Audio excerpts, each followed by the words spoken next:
The Santa Claus follows Scott Calvin, who is the top salesman for a toy company, and we meet him while he's at the company Christmas party on Christmas Eve. Which seems weird, right? The company is celebrating their best year ever due to the popularity of the Do-It-All-For-You Dolly doll, and what a stupid-looking doll. Is the doll supposed to be invisible? I guess this is just to show that Scott is such an unscrupulous salesman that he's able to dupe kids and parents into wanting a half-finished doll. And this is exactly the kind of capitalism and corporate greed that is destroying this country. I realize now that that is an ice sculpture. We're also about families. But our families aren't here with us right now. What? Company Christmas party on Christmas Eve and you don't have your families there? Alright, that is weird. It's probably why Johnson's secretary's sitting in his lap. Oh my god. So I think we need a Santa Claus 1.5, where Johnson is visited by 3 ghosts tonight, otherwise we have a pretty big unresolved storyline. Think of your family, Johnson. Scott's running late to pick up his son Charlie, whom he shares custody with his ex-wife Laura and her husband Neil. And I honestly thought that Scott was going to be a raging douchebag that would have to learn the error of his ways and discover the true meaning of Christmas, but he's actually a decent person and he's really trying to be a good father. And I have to say, it's throwing me off a little bit. This would be so much easier if he was a dick. I mean, Scott is pretty mean to his ex-wife's husband Neil, but I think any of us would be a little salty to the man that's currently plowing the mother of our child. I mean, hell, maybe Johnson would have been a better choice to become Santa and learn the true meaning of Christmas, but I don't think I would want Johnson to have unlimited access to unsuspecting women's homes.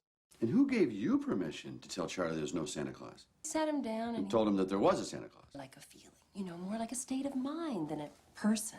That night, Scott and Charlie are woken up by just an absolute Mr. Bean of a Santa who falls off the roof when Scott startles him. Hey, you! What's that? What an absolute failure. They check for the guy's wallet, which is the first thing you should do when you murder someone, and they find a card that says, if something should happen to me, put on my suit. The reindeer will know what to do. And incidentally, these are the exact instructions I have in my safe deposit box just in case something happens to me. The body of Santa disappears, leaving only the suit behind, and Scott and Charlie climb into the sleigh and it takes them to another kid's house, and Charlie tries to talk his dad into putting on the suit and going down the chimney. He is stupid. How come everything I want to do is stupid? Man, guilting his dad into wearing a dead man's clothes? That is messed up. And also, was Santa's suit originally red, or has it been stained red with the blood of thousands of Santas that came before? If the screenwriters truly wanted to make this believable, then Scott should have at least had to consume the heart of the previous Santa.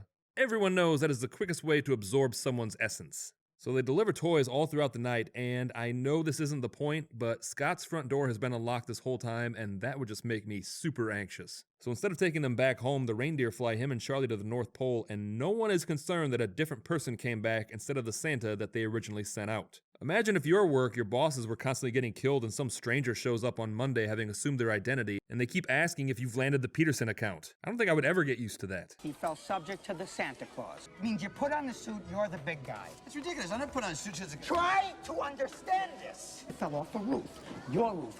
You read the card, you put on the suit that clearly falls under the Santa Claus, and now you're Santa, okay? You leave tomorrow morning. You have 11 months to get your affairs in order, and you're due back here Thanksgiving.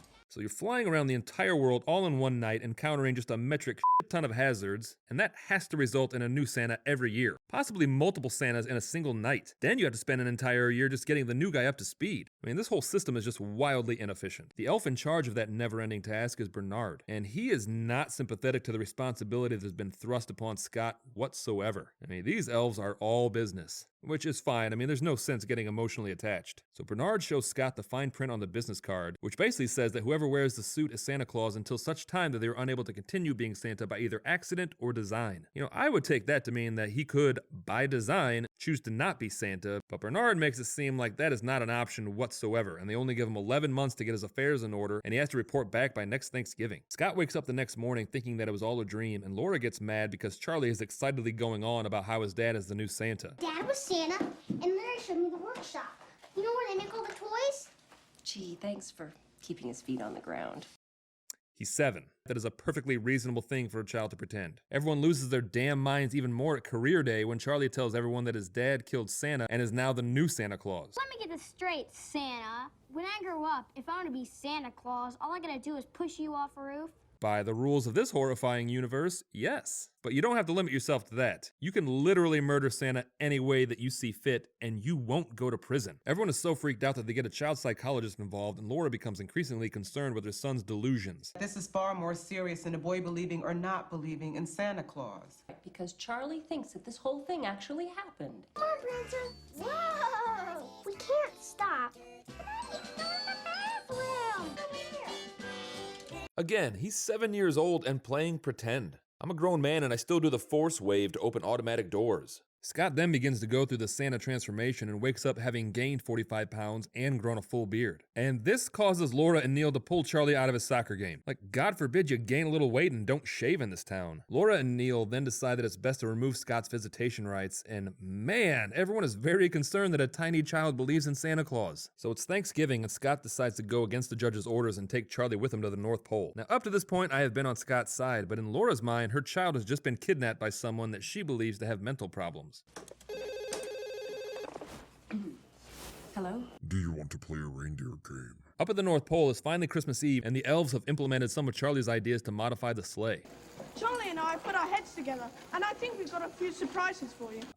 Has Charlie displayed any aptitude for science or engineering up to this point? So Scott and Charlie deliver presents, and when they get to Laura and Neil's house, the police swarm in and arrest them. So the police have staked out this neighborhood for a month? How much is this operation costing the city? Name, Kris Kringle. Name, Sinterklaas. Name, Père Noël. So the police are interrogating Scott, and all they're trying to do is get him to admit that he's not Santa, instead of, directing them to the remains of his son. I mean, for all they know, they don't know if Charlie's still alive. It's been a month. Bernard then deploys the ELF's Effective Liberating Flight Squad, terrible name, and they fly off to rescue Santa, and they subdue a cop who in another movie would make an awesome Kris Kringle as like a 70s beat cop years before he became Santa Claus. So they bust Kringle out of the Klinkle. Oh my God, that line sucks. Who the hell wrote that? Yeah, we're gonna edit that out. That is, nope. So Scott takes Charlie back to his mother and makes an impassioned speech about family, and suddenly... You really are Santa Claus. That's it. He makes a speech and now you believe him? You've made the last year of his life a living hell. I mean, she hasn't even seen him do any Santa magic yet. It was literally just the speech.